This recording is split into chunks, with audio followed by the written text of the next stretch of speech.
Crachá, Mishpatim, Eleha, Mishpatim, Hashetassim, Livnehem. Essas são as leis que poreis diante deles. Ou seja, recebemos a Torá no Monte Sinai, Deus falou os 10 mandamentos, em seguida,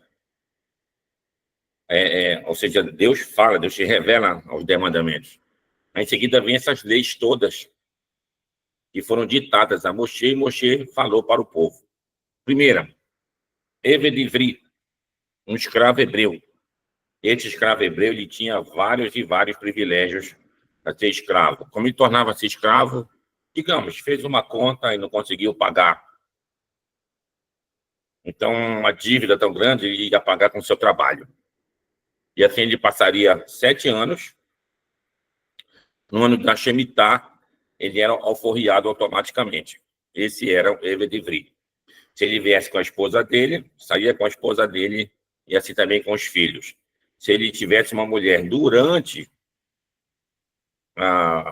que se fosse escravo, essa mulher pertenceria ao dono dele. Bom, se ele não quisesse sair ser escravo, deveria ser furado da orelha dele uma sovela. Por que se furava a orelha? Porque foi lá que a gente ouviu, esse órgão que a gente ouviu a voz do Eterno falando dos mandamentos. Então devemos ser escravos do Eterno e não escravo de um outro homem. Mas já que ele decidiu ficar sob a tutela de outro homem como escravo, então se furava a orelha dele para indicar que ele estava na situação assim. Ao escravo, ele tinha obrigações diretas para com o senhor dele. Desse modo, ele seria dispenso, ou seja, dispensado, e ficaria isento de cumprir outros mandamentos referentes a um homem comum.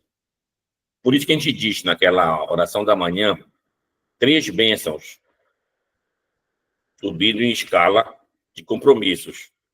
Primeiro diz, Baruch atah Hashem Elokeinu shelo asani isha. Melhor, shelo asani goi. Depois você fala shelo asani aved. E por último, shelo asani isha. Porque nessa sequência, shelo asani goi, que não me fez um idólatra, ou então um pagão, ou então até a palavra gentil, nesse sentido aqui, é aquele que não tem compromisso para com o Eterno. A gente agradece, a gente não faz parte desse grupo. Mas subindo a escala, que não me fez escravo, tem compromissos para com o Eterno, mas por ser escravo de um outro homem, ele tem compromisso com esse outro homem. Então, mais acima.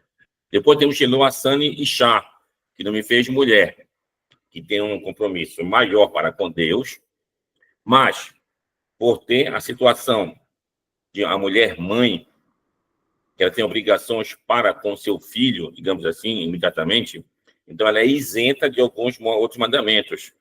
Então, em relação aos compromissos, a gente agradece ao Eterno. É nesse sentido que é feita essas bênçãos aqui. Bom, por esse motivo, em relação à mulher, a mulher tem um órgão, nós temos, antes de falar disso, 603 mandamentos. Temos 248 mandamentos positivos, são aqueles que a gente diz, que a Torá diz, faça isso, faça aquilo, e 365 mandamentos negativos, que diz, não faz isso, não faz aquilo. Então, desses mandamentos positivos, as mulheres são isentas, em geral. Chutz Michalosh, fora de 3, que é o acendimento das velas, é a questão da tirar ralá do pão e o seu período menstrual. Agora, o que acontece com esses outros mandamentos? Então, a mulher tem um órgão, esse órgão é o útero, e só a mulher tem. E esse útero, em hebraico, é a palavra rechem. E quanto vale rechem em números? Uresh é 200, O Het é 8, e o Mem é 40. Então, a mulher já nasce com os 248 mandamentos positivos. Por isso que ela é isenta de cumprir esses mandamentos. Continuando. Temos aqui as leis em relação a olho por olho, dente por dente, queimadura por queimadura. Como é que se dá esse tipo de interpretação de um texto como esse? Então, tem um texto que, alegadamente, contra nós, está vendo? Ele é muito radical, ele é olho por olho. Mas não é bem assim. O Talmud explica a questão de você aplicar ao pé da letra a lei do olho por olho, então a lei do talion, que seria o talião, ou talion, que seria tal e qual. Como se dá essa lei? Bom, se uma pessoa fosse, digamos, caolha, só tem um olho, e essa pessoa agrediu uma outra, dando um soco, e tirou o olho dessa pessoa que ele agrediu. Então, se o agredido desse um soco de volta nesse agressor que só tem já um olho, ele ficaria cego. Então, aqui não está mais equivalente. E assim vice-versa. Se a pessoa fosse o agressor queimar a pessoa que seria a vítima, não é que a vítima ia saber queimar de volta igual à proporção que ele foi queimado? Está bem difícil. Então, essa lei de olho por olho, dente por dente, não é ao pé da letra. E não tem como você aplicar isso na prática. Então, o que é essa lei? Essa lei se refere a uma multa pecuniária. Tem que pagar, pelo menos, quanto vale um olho. Além do órgão, tem a questão da utilidade desse órgão, uma série de coisas. Então por que a Torá não fala que deveria pagar uma multa, em vez de escrever olho por olho? É para indicar o seguinte, que mesmo que se pague essa multa, aquele que perdeu o olho não vai poder ter olho de volta. Então, tem que mostrar realmente o nível alto da estupidez humana de dar um soco e tirar um olho de alguém. Então, isso escreve-se olho por olho. Temos também nessa perachá são várias leis. Logicamente que não vai dar para a gente ver todas elas no nosso contexto aqui. Assim, talvez em outras aulas, logicamente, mais vamos se referir a elas. Mas aqui nós temos, por exemplo, a questão das festividades. As festividades são lembradas como Hagamatzot, Hagashavot, Hagasukot. E elas recebem nomes alternativos também, essas festividades. Então, Hag HaAviv, a festa da primavera, Hag HaKatzir, uma colheita, e assim outros nomes. Então, essas festividades representavam um ciclo anual, que isso é intercalado com eventos que aconteceram dentro da história do nosso povo. E essas histórias devem ser recontadas ano a ano. Quais delas? Principalmente as relacionadas com a saída do Egito. Então, Pêssar, saímos do Egito. Em Shavuot, a gente recebeu Torá no Monte Sinai. Em Sukkot, representa a nossa estadia durante o deserto, aqueles 40 anos. Então, tu vai lembrar todo o tempo isso. Isso é uma marca, realmente, que não é para esquecer dentro do povo de Israel. Então, todos os mandamentos vão lembrar essa situação aí. Por exemplo, Tefilim, Kiber Rosekiad, Otsiano Hashem Mimisraim, que com braço forte nos tirou o eterno do Egito. Isso lembra o Tefilim. Então, todas as mitzvot, em geral, vão lembrar isso. Ou então, Zecher Lemase Bereshit, ou então uma lembrança da criação do mundo, quando a gente faz o Kiddush, no Shabbat. Então, Kiddush, que são os 10 mandamentos, que é o quarto que lembra, diz, lembra-te do dia de sábado para santificá-lo, porque em 6 dias Deus criou o mundo e no 7º descansou. Então, a gente volta para a criação do mundo. Então, Zecher Lemase Bereshit. Mas, no entanto, quando chegamos lá em Perashat Vayit Hanan, que vamos ler novamente os 10 mandamentos, lá já aparece um pouco diferente o quarto mandamento. Em vez de Zahor, lembra, está escrito Shamor, guarda, que é algo mais severo. E lá diz que a lembrança, esse quarto mandamento de guardar o Shabat, que a gente era escravo no Egito. E agora a gente é simplesmente servo do Eterno. Então, Zecher Litziat Misraim, lembrança da saída do Egito. Os mandamentos têm essas duas lembranças.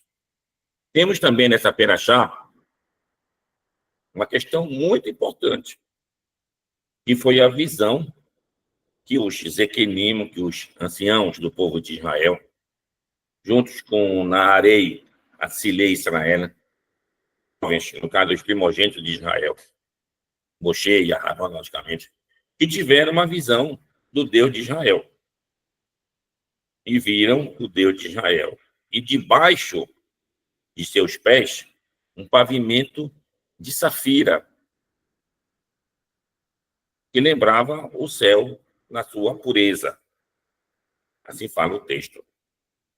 Então, vamos tentar interpretar, entender o que está sendo dito aqui. Como assim um pavimento de safira? O que quer dizer isso? A safira, em hebraico, é sapir. Sapir. E essa palavra sapir tem várias conotações, além da pedra safira, que é também em português. Essa pedra geralmente tem uma coloração azul, azul celeste. Então, tem essa lembrança como se fosse de um céu límpido. E assim a gente vai até, então, o profeta Ezequiel, no seu capítulo 1, ele também tem uma visão profética. E nessa visão profética, ele vê lá os querubim, aquelas rodas que rodavam assim, roda dentro de roda, vários olhos nessas rodas dos querubim. E também por cima dos querubim, ele vê realmente um pavimento de safira, uma pedra de safira. E por cima da pedra de safira estava um trono divino, logicamente. E nesse trono divino ele viu uma figura como se fosse a figura de um homem. Assim escreve o profeta Ezequiel. Bom, é isso que a gente vai estudar aqui agora, cabalisticamente, o que se refere a essas situações. Então, Eben Hassapir, a pedra de safira. Então, Livnat Hassapir, o pavimento de safira.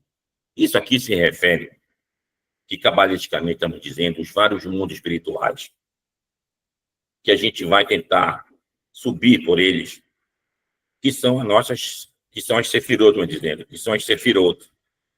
Então, Sapir é uma referência às sefirot. O que são as sefirot? As sefirot, justamente, vindo do mundo do Ein Sof, aquele que não há limite, o ilimitado, o infinito, e vamos, então, adentrar o mundo finito. Então, Deus cria algo finito. O que é a palavra finito? Finito de definição, define algo. Isso aqui começa aqui, isso aqui acaba ali. Tudo dá uma limitação. E a nossa mente, que é uma mente divina, ela vem entrar dentro de uma limitação, que é representado pelo nosso corpo físico. Estamos limitados aqui. Daí a nossa dificuldade de entendermos o mundo desse ilimitado. Ilimitado. Então, vindo do Ein Sof, desse mundo do infinito, que Deus retira a luz dele e cria um tzimtzum, uma contração dele mesmo, e cria um espaço vazio, aí vem um Adam Kadmon, um homem primordial, e não é um homem físico, logicamente, aqui. Então, aqui é uma projeção da mente divina. E essa projeção da mente divina é um formato de um homem, Adam Kadmon. Então, o que o profeta Ezequiel vislumbrou? Ele foi subindo pelas Sefirot, chegou até Keter, e de Keter ele viu Adam Kadmon. Essa visão do homem primordial. É o que Deus diz, por exemplo, lá Em Gênesis, nasce Adão, Betsalmeno, Muteno. Ou seja, façamos o homem, a nossa imagem, nossa semelhança. Que mais semelhança? Do Adão Cademono, que é justamente a visão das Sefirot. Então, essa é uma projeção divina. E assim é criado o nosso mundo daqui. Então, em outra linguagem, é chamado de Arich Anpin. Arich Anpin seria o que? A grande face. Zeir Anpin, a pequena face. Ou seja, Arich Anpin seria a grande mente. E o Zeir Anpin, a pequena mente.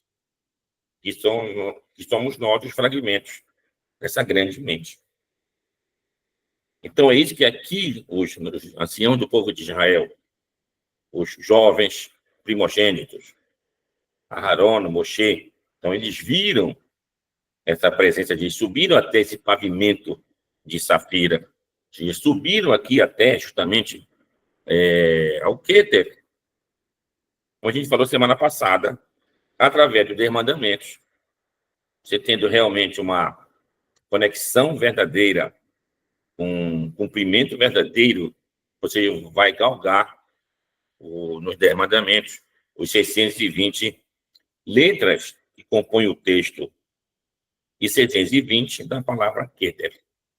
Kaf, Tav, Resh, 620. Que vai corresponder 613 mandamentos para aqueles que saíram do Egito e mais os 7 mandamentos universais. Total dá os 620. Então, daqui a gente está vendo que, assim como o profeta Ezequiel, quando ele vislumbrou lá os querubim, quem são os querubim? Ele viu os querubim com aquelas rodas, como eu falei, as asas. Ele viu também os rostos dos querubim, que lembravam 4 faces de homem, Adão, Shor, de um touro, Ari, de leão, e Nesher, de águia. O que esses são representativos aqui? Que eles representam o que tem de melhor nessas classes. Por exemplo, do homem que é racional, o Adão. Das aves, a águia. Do animal que não é predador, é o touro. E dos predadores, o ariê, o leão. Então, são esses símbolos, isso representa tudo isso, forças divinas. E querubim, o que quer dizer querubim? O que é a palavra querub no singular? A palavra querub no singular, ela é uma troca de algumas letras desse nome. Vou dar alguns exemplos. Eu tenho a palavra similar. Similar quer dizer roupa, vestido. Aí tem a palavra simalot. Então aqui a gente trocou agora o mem pelo lâmide. Como é que diz? Salmatreecha. O vestimenta do teu amigo, teu semelhante. Então tem uma troca. Ficou samer, mem, lamed, re. E na outra palavra, samer, lamed, mem, re. Salma e similar.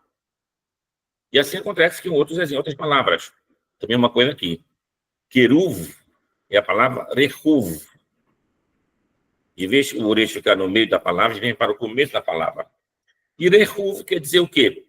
Um veículo. É o que justamente o profeta Ezequiel visiona na sua visão profética. Da mesma maneira, também é dito para o profeta Elias, Avi, Rechev Israel, o Farachav, que ele era aquele carro de Israel e seus cavaleiros. Quem? O profeta Elias. Da mesma maneira foi dito em relação ao profeta Elishá, chama de Eliseu em português, a minha expressão, Avi, Rechev Israel, o Farachav. Então, a gente está vendo que justamente essa palavra Rechev quer dizer o veículo para você chegar até o eterno. Então, quando a gente consegue fazer uma viagem entre aspas, espiritual, tu vais entrar primeiro por esse veículo. E esse veículo são as sefirot. E tu vai passar por vários delas, Rafaiot, os querubim, até chegar nos serafim. Quem são os serafim? Os serafim já estão mencionados lá no profeta Yeshayahu, capítulo 6. Ele vê a presença do Eterno dentro do templo, sentado no trono, e o manto permeia todo o templo, e ele vê ali serafim, omedim, mimarlo, e ali tem a presença dos serafim que estão diante do Eterno. E quem são os serafim? Que formato eles têm? Como se fosse de serpentes aladas. Então, é isso que é dito em relação aos serafim. E elas são abrasadoras, elas queimam. Então, tal é a força destes seres. Também no profeta Daniel, tem uma expressão lá em relação à presença de Deus, do Nahar Dinur, de um rio de fogo. Tudo isso era visto nas visualizações proféticas. Em relação ao mundo físico, o que representa isso? Para Nahar Dinur, esse rio de fogo, é o que é visto a olho nu. Por exemplo, uma visão noturna em algumas partes do planeta, da Via Láctea. Ela não serpenteia o universo, digamos assim. Então, isso que é chamado em hebraico de Nahash Kadmoni, da serpente primordial, lá do Gênesis. Então, as forças da criação do Eterno já estão fragmentadas, já saímos do mundo do infinito, já estamos no mundo finito. O mundo finito é um mundo imperfeito. Então, nessa imperfeição, e a gente tem as forças negativas. Então, assim que a gente vai entender, de fato, o que se dá na nossa realidade aqui. A gente tem que lidar com as nossas imperfeições. E, muitas vezes, eu acabo indo atrás das minhas imperfeições, praticando coisas imperfeitas, completamente. Então, Deus já nos criou, vai ser Hashem et Adam, e formou o Eterno ao homem. Nesse formar ao Eterno ao homem, a palavra Yitzer é do verbo, da palavra Yeser. Yeser é o nosso instinto. Como nessa palavra está escrito com 2 Yud, e não seria preciso estar escrito com essas 2 letras, bastaria uma letra. Assim como Deus se refere, por exemplo, nesse mesmo versículo lá, esse mesmo capítulo, lá em Gênesis, capítulo 2, quando se fala em relação ao animal, é a mesma palavra Yitzer, mas só tem um Yud. Porque nós, sim, fomos criados com 2 Yudim. Yeser Hará e Yeser Hatov. Um instinto para o mal, um instinto para o bem. Nós é que temos essa liberdade de saber escolher esse caminho ou esse caminho. E assim Deus deixou em nossas mãos, temos essa escolha. E a gente deve saber escolher devidamente. E Deus deixou o mundo livre. Livre. É como se dá um exemplo simplório. Você vai no supermercado, você escolhe o que você quer. Quero isso, quero aquilo. Vai enchendo o teu carrinho, quero. Quando vai sair do supermercado, o que acontece? Tem que pagar a conta. Então, a mesma coisa aqui é o nosso mundo. A gente vem para cá, a gente faz o que a gente quer aqui. Isso, aquilo, outro, né? Mas no final, vai ter que pagar a conta. Então, é o que o Eterno nos diz. Ele colocou a vida e a morte diante da gente. A gente deve escolher a vida. Mas tem que ter esse discernimento. Esse discernimento é importante através do ensino que a gente recebe. Então, nós somos responsáveis pela geração que vem. E você deve passar diligentemente essas palavras para seus filhos. É o que se fala chamar Israel. Ao se acordar, ao dormir, ao andar pelo seu caminho, é todo o tempo. todo o tempo, porque o nosso Yetzer Hará é algo muito forte. Essa imperfeição, ela é, de fato, muito forte. E ela instiga. É como é dito no Shir Hashirim, Cântico dos Cânticos, que em relação ao ciúme, por exemplo. Ciúme é um fogo divino. Aquilo queima. Então temos que tomar muito cuidado com isso. Ter realmente limites e ter consciência. A gente não pode perder justamente o que nós somos. Somos seres emocionais, com certeza. E é em cima disso que a gente faz muitas coisas. Tá? Mas tem que saber o equilíbrio. Cabalisticamente, no livro do Zohar, dentro do livro do Zohar, temos 3 livros importantes lá. Temos o Sifra, que é Iderá Rabá, que foi a grande reunião da religião Bar Yochai com os outros seus sábios. Vamos contar 10 sábios. Temos também Iderá Zotá, a pequena reunião, que desses 10, 3 morreram e ficaram 7. E tem o Sifra Ditzniuta, que seria uma tradução, o livro do equilíbrio. Então, é isso que Deus quer de cada um de nós. Que a gente tenha realmente o equilíbrio. A gente não pode ser demasiadamente racional e você vira uma pessoa cruel. Você não pode ser excessivamente emocional. A gente pode cometer também aqui atitudes drásticas baseadas na emoção. Temos que saber realmente equilibrar. Então, nós somos formados de Nefesh, que é a nossa vontade, Ruach, que é a nossa parte emocional, Neshama, que é a nossa parte racional. Daí chegamos em Hayá, que dá esse mundo completo. E temos que chegar em Yehidá, que é esse mundo completo, mas de uma maneira equilibrado. E assim a gente vai se livrar do Gilgul Neshamot, daquelas transmigrações das almas, ou, em outras palavras, de reencarnações. Sobre a questão de reencarnação dentro do judaísmo, você deve saber. Vários sábios de uma linha mais cabalística falam abertamente sobre a questão dessas transmigrações das almas. Outros sábios de uma linha mais racionalista não consideram algo como importante essa questão aí. Então, a gente tem que ter essa compreensão total do que fala o judaísmo. O judaísmo, ele deixa dentro de um limite, uma certa folga de princípios. O princípio básico do judaísmo é o que falou o Rambam nos seus 13 princípios da fé judaica.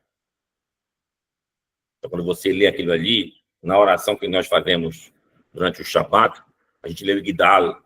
E Gidal é baseado nos 13 princípios da fé judaica. Então, um deles, que é o principal, justamente a crença no único Deus. Então, a gente tem que crer realmente no único Deus. Então, essa é a base. A partir daí vem a questão ritualística, cumprimento de mandamentos, relação com o teu semelhante, relação à tua família, relação ao lugar que tu vive, relações sociais. Tá bom, tudo faz parte. Mas a parte básica, eu ter a plena consciência que nós temos um Criador que nos criou e que nós somos feitos à sua semelhança. A semelhança da qual? Da projeção da mente divina, que é o Adão Kadmon, o homem primordial. Então, quando a gente tem essa consciência, a gente vai ter uma alegria muito grande de fazer um serviço ao Eterno. É o que disse o rei Davi, no Salmo número 100, Mismor Letodá, Hariu Lashem Kol Haaretz. Alegrem-se a Deus toda a terra. Ivdu et Hashem besimcha. Sirvam ao Eterno com alegria. Tá, mas como é que eu devo servir ao Eterno com alegria? O que me traz essa alegria? Tá lá no próprio texto. Hariu Lashem Kol Haaretz. Hariu, começa com a letra Re. Lashem, Lamed. Kol, Raf. Haaretz, Re. Que palavra deu? Halachá. Então, quando eu estudo Halachá, e vou cumprir a halakha devidamente, isso é motivo de alegria. É essa alegria que Deus quer que a gente tenha durante todos os dias, para que eu possa realmente fazer um serviço feliz ao Eterno. Então, que cada um seja abençoado, que ele possa realmente cumprir com todo o seu coração, com a alegria e receber as bênçãos do Eterno. Digamos todos, amém.